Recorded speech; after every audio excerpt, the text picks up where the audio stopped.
Ladies and gentlemen, welcome to the channel. It's your boy World of Wrestling here today to discuss about the AEW Dynamite July 16th, 2025 review. My thoughts on the episode, it was fairly decent, not terrible, but not exactly great either. Once again, AEW going back to its creative ways, sucking dick. There was some creative booking here, like a slow burn, which I appreciate. There was build with Swerve and Okada. I think that's going to be built over the Unified Championship at the Forbidden Door pay-per-view in August. I think there was build with Adam Copeland with the FTR.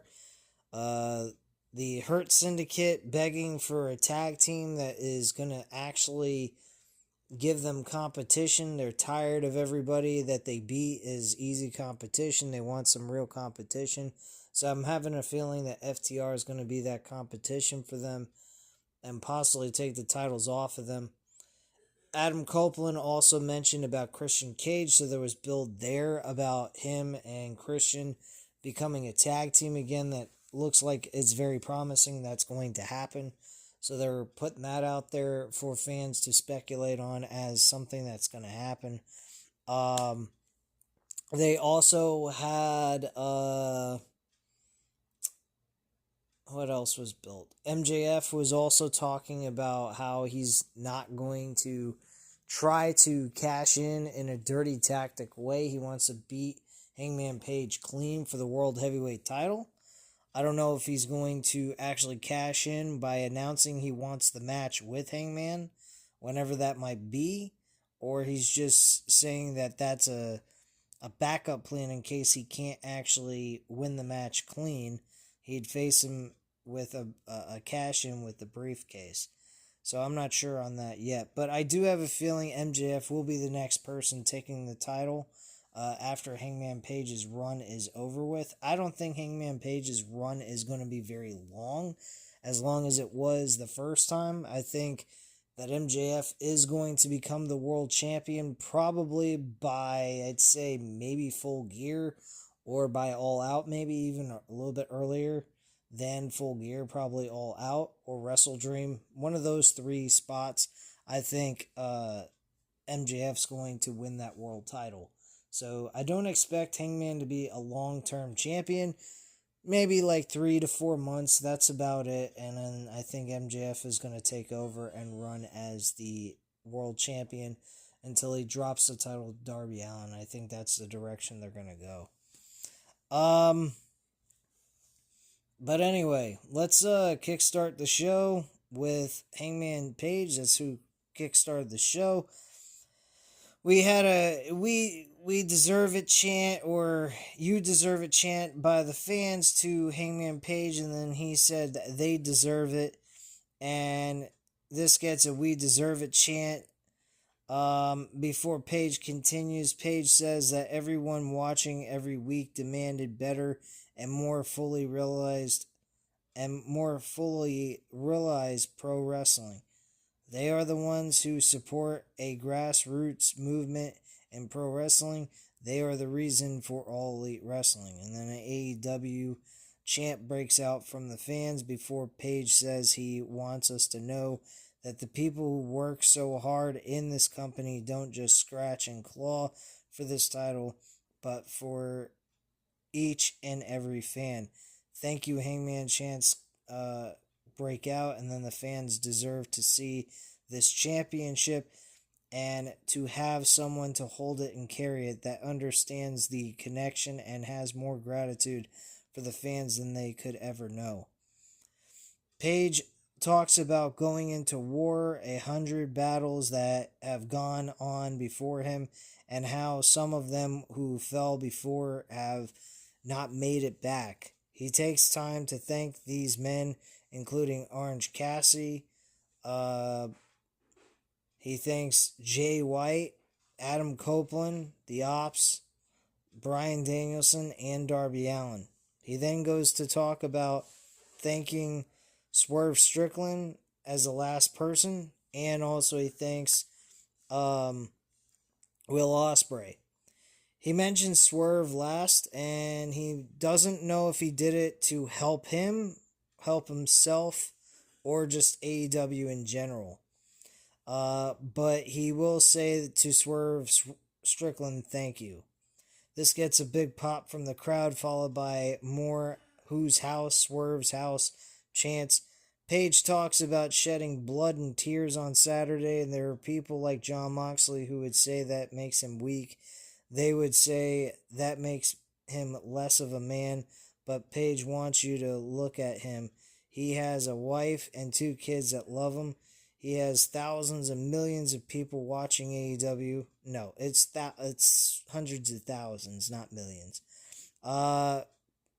Watching AEW, people who can look at him and respect him. If you want to know what kind of man he is, you can take a look at him because he is the champion of the world. I find it amazing how they managed to highlight all these amazing things that they so-called accomplished at All In. Had the highest grossing gate in the United States of America for AEW's events, having the most attendance in the United States in any event they've ever had, over 25,000 people. Still, that's kind of shitty when you have 40,000 availability capacity inside of a stadium like Globe Stadium where the Texas Rangers play, and you still can't fucking fill up the entire stadium. So I don't know how great that is, but they managed to at least get 25,000 people in the motherfucker. So I guess that works out in the end, right? Right. Highlighting all these things, all kinds of social media achievements, people all involved in it on social media about AEW All In, yada, yada, yada. But the one thing that stands out is absolutely amazing. They're in a fucking ballroom following a major event like this. Why? That only tells you one thing. This company is falling the fuck apart. Their fan audience is shit. I don't know why the fuck they're performing in front of, like, I mean, don't get me wrong, the fans were there because they wanted to be there, but my god, a fucking ballroom? That's where you're gonna have your Fallout episode take place? In a fucking ballroom. Wow. In Chicago.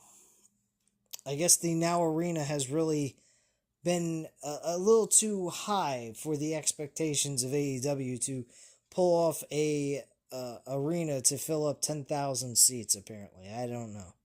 This is fucking weird as hell. Anyway, we get our very first match of the night with Mascara Doranda versus Kyle Fletcher. Kyle Fletcher, my gosh, he had a good performance here tonight against this so-called performer I have never heard of. TK really loves his luchador wrestling, man. I don't know, man. Something really wrong with this dude, but whatever. Good matchup between Kyle Fletcher and Mascara Doranda. I think Kyle Fletcher is being underutilized. He should be the TNT champion. He addressed that after the match was over to Dustin Rhodes that he is hell-bent and he will get his revenge and will get the TNT title from Dustin Rhodes at the end of all this, which I hope that happens. I really think it should have happened at All In, but, you know, whatever. We cut back to earlier today where the Young Bucks are mocked for their big loss at All In, Texas, before bumping into Marina Shafir on their way to the locker room where a stagehand crosses out the EVP note on the label to really emphasize their position in the company. As the staffer walks away, Ricochet and the Gates of Agony to needle them even more about it before walking off. Nick and Matt say, like, what the fuck? We tag teamed with you a couple of weeks ago. Now you're talking shit about us? Wow, talk about being fickle. I thought that was funny. And then Don Callis shows up. He says it's a shame how losing one match means these two are being treated like jobbers. But now that Kenny Omega is dead, he's willing to help the Bucks out. Okay, I highly doubt Kenny Omega's done. They think about this before offering to hug it out with Callis, stepping into the locker room as we go to a commercial break. Come back from a commercial break, we cut to a promo with the Hurt Syndicate after All in Texas, with MVP begging for one of these legendary teams to step up and try and take the tag team titles off of the Syndicate. I highly doubt that's going to happen because, sorry to break it to you, but there is no tag team division outside of maybe FTR. MJF, meanwhile, congratulates Hangman Page on winning the world title. He says it would have been easy to beat Dictator John, but with Page, he has something to prove. He says he's the best before saying he doesn't even need his title contract to get what belongs to him. The contract is just a break glass in the case of emergency deal. He wraps up by saying that nice guys finish last before MVP interjects to say they're not nice at all. With that, we cut away. Back at ringside, Josh Alexander and Horacio, whatever the fuck his name is, we have an 8-man tag team match. All-star 8-man tag team match. What the fuck is this shit? Bandino, Brody King, and Jet Speed with Kevin Knight and Mike Bailey going up against Josh Alexander, Horacio, and the Young Bucks. Do I really fucking care? Absolutely not. Josh Alexander, Horacio, and the Young Bucks actually win this match by submission, and nobody gives a flying shit. We then get a glimpse of the celebration as we go to commercial break. Up next, we will hear from Adam Copeland. Okay? Adam Copeland comes out. Cope thanks the fans in response to the thank you, Cope chant, saying those reactions are the reason he gets up and gets in the ring. Copeland wants to address a few questions. The first being, did he come down to save Christian? No, Cage is an asshole. He's tried to make Cope miserable, reminding us that Cage wanted to cripple him. He also reminds us that Cage cashed in his world title contract and got choked out. And it was out of jealousy because he couldn't see Copeland winning the title before him. He'd allow anyone else but him do that. So he wanted to cash in on him, and it bit him in the ass. So he couldn't handle seeing Copeland be the first to certain success, including the World Championship, and he told Cage verbatim was going to happen to Cage. But now he's just hoping Christian is watching and pulling his head out of his ass. That said, Cope came back at All In to go after FTR. That was his main focus, obviously. 5 years ago, he was cleared to return to the ring, and the first two men he called about it were FTR, who helped him get back in shape. They talked even back then about going after Trios titles as rated FTR, and 2 weeks after they finally started getting going, they started complaining. That is not true. They were actually dealing with each other for quite a while. I'd say a couple of months. And then they started complaining about it. FTR talked about being held back from their tag team aspirations, and that makes no sense to him. They put him on the shelf for 4 months' time that he doesn't have, as every time he gets in the ring may be his last. He came back after the time for one thing, and that is to end FTR. FTR's music hits, and Stokely comes out, and a security detail that come to the ring. Stoke addresses FTR knowing what Copeland was going to do as Chicago tells him to shut the fuck up. To which Stokely says it sounds like the Hathaway family reunion and say thank you for the greeting.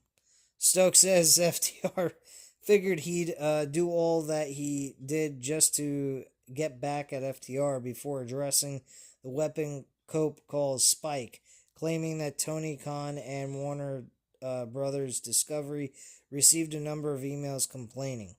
So much so that the Stoke is claiming if Cope interferes in FTR's matches or uses his weapon against them, he will be fired. So, Adam, why don't you do Stoke a favor and find a hobby and leave FTR alone? Cope responds to this by saying Stoke has come out here sounding like an angry Oompa Loompa, to which the crowd chants that. Cope confirms, though, that he gets near FTR, he will get fired, but Stoke never said anything about him getting near him. With that, Copeland takes out the security detail before laying out Stokely with a spear and Cope music as he mouths off with the fallen Stoke before posing for the crowd in the corner. Commentary hypes the main event trios match before we get a look back at why Briscoe wants a crack at the Death Riders. Backstage, Briscoe addresses the Death Riders and MJF winning the Casino Gauntlet match at All In Texas. He brings up his debut in AEW in January 2023 before addressing MJF's remarks about his late brother and how that invoked the spirit, the chaos of them boys. He promises to make MJF pay for his sins as well and calls him a bitch. So if he looks like a bitch, talks like a bitch, and acts like a bitch, he's got to be a bitch. Anyway, we go ahead, we get a Fatal 4-Way 100K match. So, imaginary money being thrown around with the Fatal 4-Way match to try to bring some importance to it, which nobody cares. Willow Nightingale versus Chris Statlander versus Tekla versus Queen Automata. And Tekla actually wins the match with the help of Julia Hart and Sky Blue. And apparently she is part of their group. Julia and Sky join Tekla in the celebration, indicating an alliance forming as commentary talks about Okada in action later tonight. On top of that, we will hear from Timeless Tony Storm. With that, we go to a commercial break. Come back, we have Timeless Tony Storm talking about her match from All In. She introduces herself as a number of things I can't really repeat in this. This is just what the WrestleView stated. Before reminding us that she is still the champion. She calls herself a slut, a tramp, a whore, whatever. I don't know why she's calling herself these derogatory names for when she doesn't portray anything of the kind. She is not a slut. She's not a whore. She is not a tramp. She doesn't sleep around. She doesn't even have a man by her side that she's sleeping with or has a sexual relationship with. So I don't know how the fuck you can call yourself all these remarks. But whatever. Still, I find Toni Storm to be an amazing character, and the character she portrays is fucking fantastic. I think that it's out of this world, different, and just plain original. And it's just really different. She does thanks Mercedes Moné for going all in with her, saying they did everything they set out to do. But in case she forgot, she did say that if Monet made one small mistake, Storm would eat her alive. Well, darling, you were delicious. Holy fuck. Talk about eating someone out now, apparently. If you want to come back for seconds, I'm sure you will, then from the champ's lips to yours, this buffet is always open. She then says Luther got injured talking about what happened requiring reattachment surgery to a big Luther chant from the crowd. And now Tony's eyes are pointed to the future. There are so many people with knives, and, well, she ought to be careful now because this is the big one in this company, in this business, on this planet. She's interrupted by Athena, who introduces herself as, among other things, the Forever Champion. No one will remember Tony because soon Athena will be the Forever AEW Champion. We can only hope. She talks about taking out Mina, meaning there's no one to save Storm when she cashes in her contract to get her shot. She teases possibilities on when that match will happen, and we cut back to ringside where Tony promises to be ready because she is timeless, and commentary hypes a match for next week between Storm and Billy Starks. Backstage, Patriarchy addresses taking out Christian Cage. I like this one. They explain their reasoning behind what they did. They didn't just leave this without reason or anything or an explanation. Sabian talks about no longer being underneath the Patriarchy but alongside a matriarch or martyriarch or matriarch, whatever the fuck it's pronounced. Who gives a shit? Their own little fucking group. As Mother Wayne jokes about Cage being unable to get up by himself on Saturday, Nick Wayne runs down Cage for going his own way instead of following the plans they set out for themselves. He reminds Christian that he is the youngest champion in AEW history, which is not true. He's the youngest champion in Ring of Honor history. But, hey, who cares? We'll just blur the lines and make any kind of fucking history we want to claim we're making. Just for the sake of saying that it is. And the question is, how many world titles is he going to win? Not has he won a world championship of some sort. How much better can he possibly be? Cage created this monster, and he and AEW will have to deal with it as Nick Wayne becomes the new face of TNT, the new face of AEW now and forever. I don't know why he said TNT. Dynamite's not on TNT, but whatever. Anyway, next we have Don Callis introducing the new AEW Unified Champion, but he called him the AEW Unified World Champion. Don't know why Don Callis did that. He was also carrying the Continental and International title, so I don't know what the fuck the reason is behind that, but those titles are not retired, and nor do I care. Next, we have the match between Okada and Rafael Quintero. Of course, Okada wins this match very quickly. And after the match, Callis gives the mic to Okada, who calls out Swerve for screwing the Young Bucks at All In Texas. Well, say his name and he appears, because here comes Swerve Strickland. He called him a bitch as well. And he said, you screwed my friends, the Young Bucks, you bitch. And then, because here comes Swerve Strickland walking down the ramp with a dancing Prince Nana before entering the ring to confront the Unified Champion. He tells Okada that he did do that and asks Okada what's he going to do about it, bitch, before leaving the ring as we go to a commercial break. Following that, we actually had the main event with Hangman Page, Mark Briscoe, and Powerhouse Hobbs against the Death Riders that consisted of Jon Moxley, Wheeler Yuta, and Claudio Castagnoli.